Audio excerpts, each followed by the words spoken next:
Hey everybody, how's it going? I hope you're having a lovely day. Today I'd like to go over an issue that a lot of people are having in the GPU repair community. This person who emailed me today this is not their first message. This is not the first message I've gotten about this particular line of products from Gigabyte and the problems that a lot of people are having with this particular series of products. It's actually a problem that I was never aware of because I've had graphics cards that were bigger than this with heavier stuff attached to them that never had this problem before. And if you've ever watched my videos, I'm somebody that tends to be really ham-fisted when putting stuff into my own personal computers. On this channel, we've gone over a lot of the defects that you see when dealing with Apple products, and at the end of the day, one of the things I've mentioned over and over again is that it's really not just this one company that's doing this. Almost every company nowadays is looking for ways to save money, whether that is through cheaper manufacturing or just through not supporting you when you pay $2,000 for something and are dealing with a design flaw. It is not just Apple that does this, and it is sad that this is becoming common. So I'm going to read his email and then show you a bunch of images of this issue, and I'm very curious to hear your input on whether you've had this type of problem before.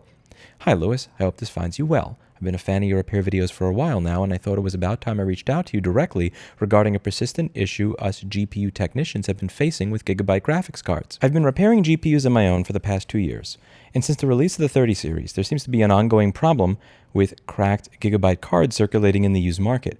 The main issue I've noticed is that Gigabyte cards, especially ones from the 30 series, have a tendency to crack at the PCI Express locking tab with even the slightest bump. It's frustrating because the PCB isn't reinforced in any way, and the weight at the back of the cards only exacerbates the problem.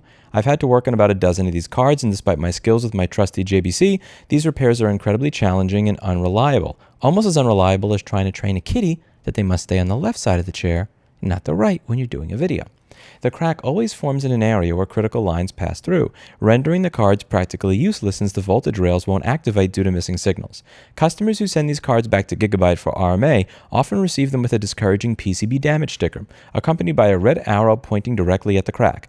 To add insult to injury, Gigabyte typically charges customers for return shipping, further burdening those who were unfortunate enough to encounter this issue.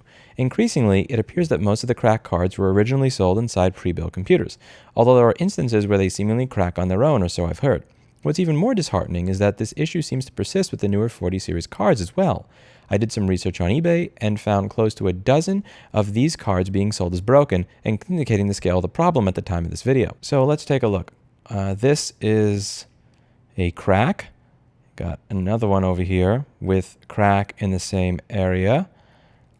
This one over here is somebody who actually looks like they used a fiberglass pen to scrape away this section of the board so that they could get to the section where they would have to do work. This is, again, somebody who's doing something similar. They've gotten all the cracks out, but now they have to do the fun part of running all of the jumper wires. This is another screenshot of another cracked 3070 card. This is another screenshot of yet another cracked cards. Gigabyte boards are made so poorly, they always crack here. This is another screenshot with yet another crack. Funny thing is, again, this is a claim. We don't have evidence for it, but it does say, I sent in a perfect card, no crack. This is what they sent me. To be clear, this is something I take with a grain of salt because God knows how many people have walked into my store saying, "What do you mean spark damage? I've never spilled something on my laptop." And then I open it in front of them and it smells like coffee. And I ask them what, mocha. Mocha? What a coincidence. The coffee that's inside your computer is the same exact flavor and smell as the one that's in your hand. Blackberry, I'm telling you, girl, I'm this close to giving up and getting a dog. Anyway, I'm sorry, I didn't mean that, girl. You're a good kitty. But god damn, can you stay on the left side of the chair when I do a video? This one over here is yet another one with, and this is pretty impressive because again, like we've done this type of work on cell phones, we've done it on MacBooks, and I always really take appreciation to when people are actually shaving through layers of the board, figuring out where the traces went to over here. Usually, sometimes it's obvious, and sometimes you will have to open up another donor card and scrape it away when the traces are not broken, so that you have an idea of where that goes, so that you don't attach the wrong wire to the wrong place. This looks like probably, I would say 44, 46 gauge enameled jumper wire over here. And I don't know, that stuff just makes me happy when I see it. These are good technicians doing this work. Over here, you have another person seemingly on Facebook asking if that is a crack in about the same area.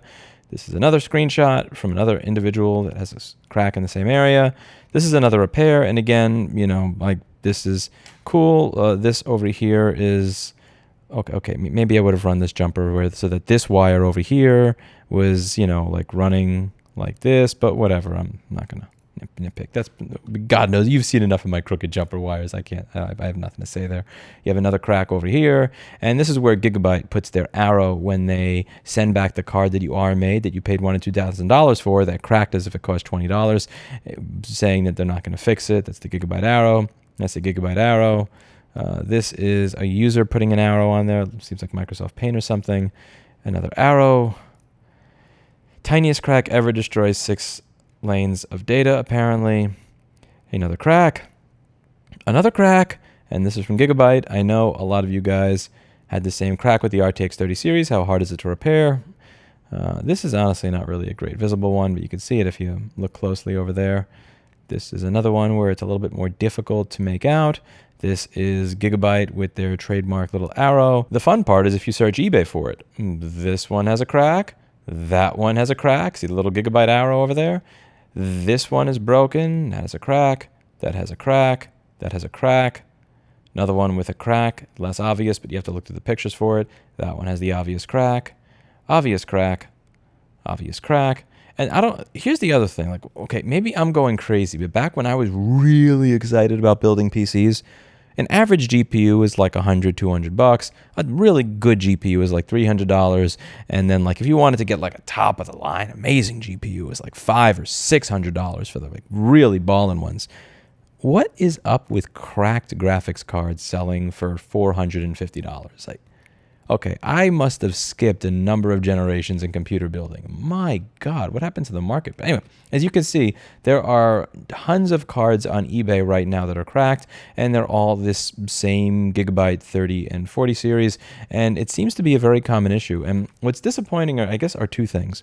A, the fact that from all the emails that I've been getting about this, from all the Discord and Matrix messages I've been getting about this, from all the inquiries to my repair business I've been getting about this, they have not been for every single brand. I'm not having people tell me, look, my EVGA card messed up, my Asus card messed up, my Radeon cards are messing up. It's really Gigabyte 30 series cards. And again, what really makes this kind of shit is that these are not cheap. This card is not this is not your 34-year-old grandpa that was building PCs in the 2000s, high-end gaming card that cost $275. These are cards that, broken, are selling for $450. And one of the things that I've failed at on this channel over the years, and I genuinely do call it a failure, is getting people to actually care about these types of failures, because as you could see with any of the Apple video, like, I've been going over the ways Apple screws their customers for literally a decade, and nobody cares because Apple has a large cult following. The thing is, I don't think Gigabyte has a cult following. Like, Apple has a cult following, Tesla has a cult following, politicians have cult followings. I don't think Gigabyte has a cult following. So it's one of those things where I kind of hope that if enough people speak up about it and enough people make it obvious that they would prefer to not purchase cards from this company, and so they start either engineering their products better or treating their customers better, that maybe we'll actually get some progress here. And one thing I wanted to point out as well to the technicians who are doing this, I genuinely respect the work that you're doing here, not just trying to bring awareness about the problem, but also the work that you're doing, scraping these boards, figuring it out, running jumper wires and fixing it, and actually having some, ingenuity in your solutions. That is really, really cool, and I love seeing this stuff applied to other different types of work, even if it's not the types of products that I work on every day at my company. Seeing stuff like that just warms my heart, and I genuinely mean this. A great job to all of you who are doing that. One thing I'm obviously going to shill in every single one of these videos now, I do have a repair wiki at repair.wiki where it's mostly community driven. I've posted a lot of articles. Tim Herman has posted a lot. Jessica Cruz has posted a lot. AS Repairs has posted a lot, where again for MacBooks we have these very detailed troubleshooting guides, and we also have AS Repairs, who has provided an amazing amount of guides for GPU diagnosing and troubleshooting for a number of different GPUs, Again, we have a Pascal troubleshooting guide, a Polaris troubleshooting guide, and I would be absolutely humbled and honored if any of you would be open to providing guides on performing these repairs to the Gigabyte GPUs to the Repair Wiki, so that other people who don't know how to do this work, or who may be just starting to get into it, can actually understand how to do this work themselves. One of the biggest myths in the repair community is that if somebody else knows how to do what I do, that I will fail. And one of the things that I'm hoping that I'm proving with this business, seeing that we're going on close to 14 years right now, knock on wood so far, is that you can actually show people how to do this type of work without your business going under and without you becoming broke and destitute. That when you share information, what you do is you don't decrease your share of the pie so much as you increase the overall size of the pie. Rather than it being there's 5 repairs to do and there's 2 repair people, I need to grab as many repairs as possible, you wind up with 10 repair people, but tens of thousands of repairs to do. And that's what I'm trying to do with all of this, is make it easier for people to get involved and be able to perform work that they otherwise wouldn't have done, and make it easier for end users to be able to try and dabble in work that they otherwise wouldn't have done. I genuinely believe that we are stronger as a repair community if we share as much information as possible amongst ourselves and try to document these issues when we come across them, so that we're all better informed. I'll include a link down below to a Discord that we use for organizing repair.wiki for anybody who's interested in contributing to this. And thank you very much to the gentleman who brought this to my attention for the 3rd time. That is Fyro. Again, there are a few people who have brought this to my attention in the past. My apologies that I let my email inbox get the best of me and not respond to you. I am very sorry. I did not mean to bias myself towards this individual at all, and you didn't do anything wrong. For the people who pointed this out almost a year ago, it's just I've had a lot of stuff going on, and unfortunately sometimes I'm not the best at keeping up with my email, and I'm trying to correct that with this video. But yeah, this is incredibly disappointing. And these GPUs cost like $1,000 to $2,000. This is not a budget product, and this is the type of signature failure that I would expect from an Apple product, not the rest of the hardware space, because it kind of follows the Apple signature of have a defect that doesn't seem to exist in your competitors' products, that is unique, and then don't help the user at all when they contact you about the defect in the product. And that kind of sucks, man. Anyway, let me know what you think in the comments down below. Do you think that this is something that actually does affect every other brand and model of GPU, but that there is a conspiracy against Gigabyte to the point where people are only pointing out with Gigabyte? Or do you think that maybe Gigabyte has some cleaning up to do in their QA, QC, and engineering in-house, so that this stops happening to products that cost $2,000, and that maybe, just maybe, they should treat their users a little bit better if they'd like to actually retain this customer base going into the future? You let me know what you think in the comments down below.